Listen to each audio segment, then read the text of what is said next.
नमस्कार फ्रेंड्स। आज हम एक गवर्नमेंट स्पॉन्सर्ड स्कीम के बारे में डिस्कस करने जा रहे हैं जिसका नाम है PMEGP स्कीम, प्रधानमंत्री एम्प्लॉयमेंट गारंटी प्रोग्राम।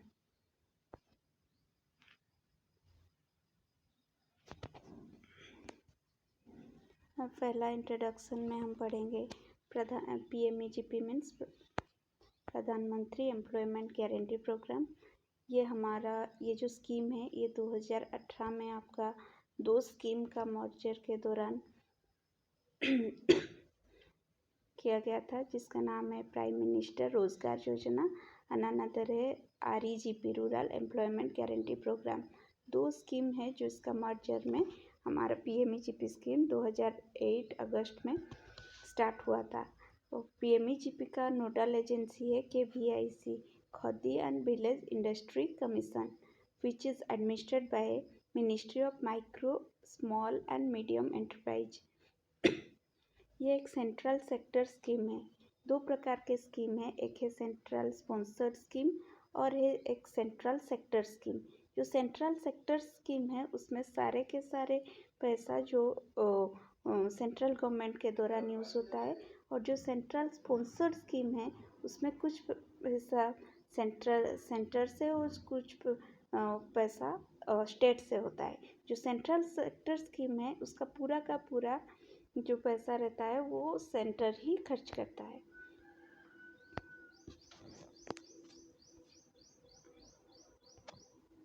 हाँ, इसके हम एलिजिबिलिटी क्राइटेरिया पहले डिस्कस कर लेते हैं।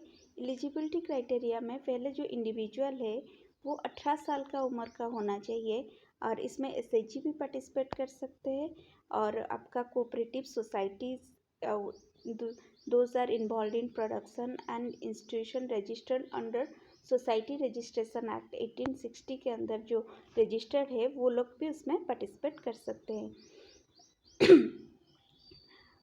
100% इसमें माइक्रो एंटरप्राइज को ही फाइनेंस करना है।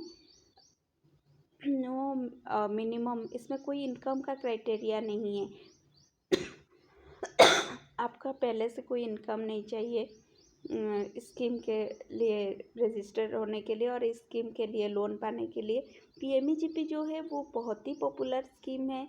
गांव-गांव में इसको सबको पता है। PMEGP स्कीम में आपको तुरंत 18 साल के बाद आप लोन ले सकते हैं, कोई भी इनकम क्राइटेरिया नहीं है, और इसमें आपका सब्सिडी का प्रोविज़न है। इसीलिए ये बहुत ही पॉपुलर स्कीम है। हर गांव में हर जगह में ये बहुत ही पॉपुलर स्कीम है, और इसके दौरान लोगों को लोन भी इजीली मिल जाता है, क्योंकि ये गवर्नमेंट का बहुत बड़ा अच्छा स्कीम है और जिसमें आपको सब्सिडी का प्रोविज़न भी है।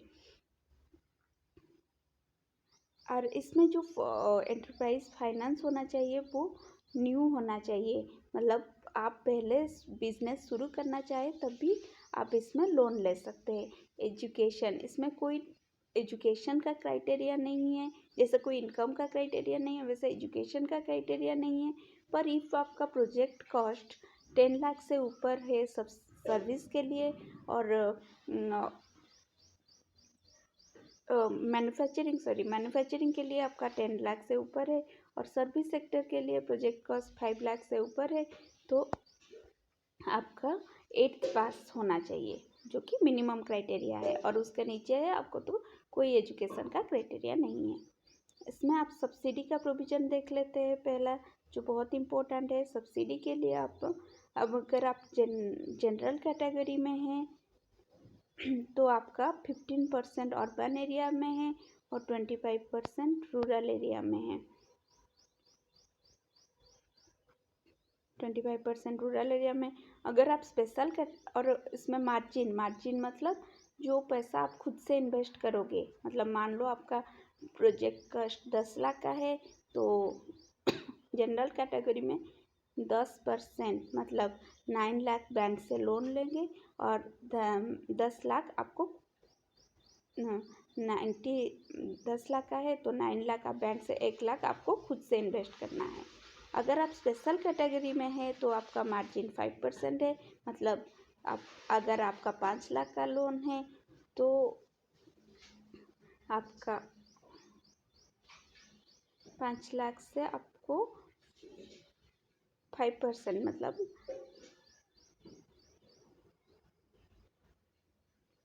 आपको खुद से इन्वेस्ट करना है।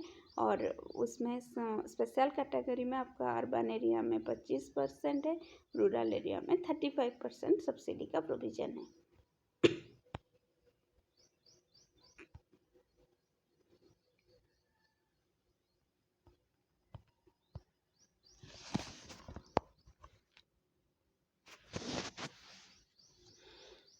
इम्पोर्टेंट पॉइंट्स इसमें आपका objective is to generate employment in rural area as well as urban area. मतलब इसके दौरान आप कोई भी पर्सन को लोन सकते हैं जिसके लिए वो नया एक माइक्रो एंटरप्राइज एस्टेब्लिश करेगा और इसके लिए आपको न्यू एम्प्लॉयमेंट जनरेशन होगा। मतलब कोई भी अगर नया एंटरप्राइज एस्टेब्लिश होता है उसमें वो 2-3 लोगों को एम्प्लॉयमेंट दे सकता है। तो इसमें आपका एम्प्लॉयमेंट वो खुद भी अपना सेल्फ एम्प्लॉयड हो पाया और 2-3 लोगों को एम्प्लॉयमेंट दे पाया उसके फॉर्म में। तो इसमें आपका एम्प्लॉयमेंट जनरेशन होता है। आपका रिपेमेंट 3 से 7 साल आप रिपेमेंट टेन्योर चूज़ कर सकते हैं। और मोराटोरियम पीरियड आप ले सकते हैं। मोराटोरियम मतलब आप अगर लोन ले रहे हैं और उसमें आपका एंटरप्राइज को एस्टेब्लिश होने में कुछ टाइम चाहिए, जैसे 3 मंथ्स हो गया कि 6 मंथ हो गया, तो उस पीरियड में आपको कोई पैसा चुकाना नहीं पड़ेगा। और एंटरप्राइज एस्टेब्लिश मतलब आप मशीनरी खरीद रहे हैं और कुछ सामान आप खरीद रहे हैं, दुकान का एस्टेब्लिश किए और आपको 3 महीना उसमें लग गया, तो आप उस टाइम में बैंक को कुछ पेमेंट नहीं देंगे। और 6 महीना लग गया तो 6 महीने में कुछ पेमेंट नहीं लेंगे। उसके बाद में आपका EMI स्टार्ट हो जाएगा। तो वो है मोराटोरियम पीरियड। सिक्योरिटी इसमें 10 लाख तक कोई भी कोलाट्रल सिक्योरिटी नहीं है। अबव 10 लाख कोलाट्रल सिक्योरिटी और CGTMSE guarantee can be taken. 10 lakh तक आपको CGTMSE गारंटी कवरेज लेना है। 10 लाख से ऊपर तो कोई 10 लाख से ऊपर आप CGTMSE ले सकते हो। कोलाट्रल सिक्योरिटी, कोलाट्रल मतलब आप प्रॉपर्टी भी दे सकते हैं, LIC दे सकते हैं, फिक्स डिपॉजिट दे सकते हैं एज ए कोलाट्रल। सब्सिडी आप हाइब्रिड भी ले सकते हैं जिसमें आपका मतलब आपका कोलाट्रल सिक्योरिटी कुछ परसेंट रहेगा, कुछ परसेंट में आपका CGTMSE कवरेज भी रहेगा। आपका जो सब्सिडी इसमें आता है, जैसे हमने बताया था कि आपका रूरल में स्पेशल कैटेगरी में और वुमेन में 35% का सब्सिडी आता है। तो आप उस सब्सिडी को आपका 0 इंटरेस्ट FD बना के 3 साल के लिए रखा जाएगा। और इन केस आपका account NPA due to genuine reason मतलब कोई जेन्युइन रीज़न की वजह से कुछ मतलब बहुत बड़ा प्रॉब्लम हो गया और वो जेन्युइन रीज़न जस्टिफाई करता है तो आपका 3 साल से पहले भी सब्सिडी एडजस्ट कर सकते हैं। नहीं तो 3 साल तक आपका सब्सिडी रखा जाएगा 0 इंटरेस्ट FD में और 3 साल के बाद वो आपका यूनिट अगर सही से चलता है तो इंस्पेक्शन होके वो सब्सिडी आपका एडजस्ट किया जाएगा।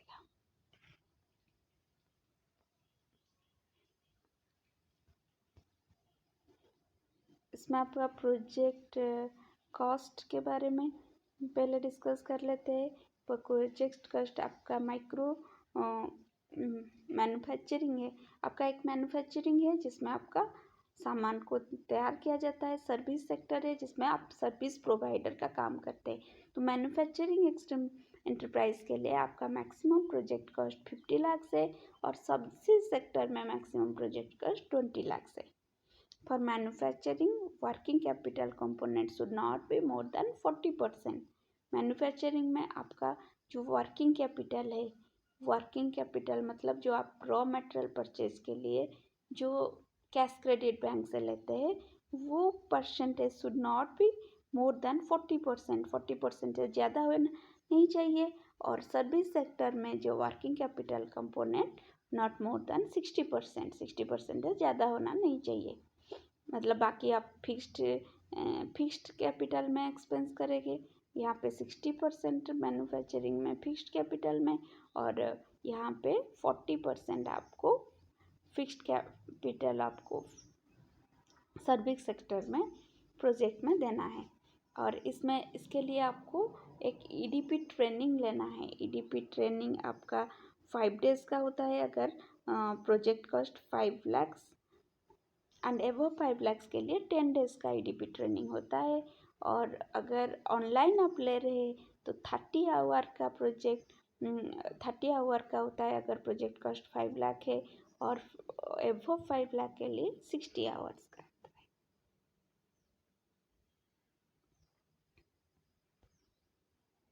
Thanks for watching, to subscribe to my channel. And ऐसे ही हम जल्दी आपके लिए नया नया video different government sector scheme के लिए लेते आएंगे। Thank you.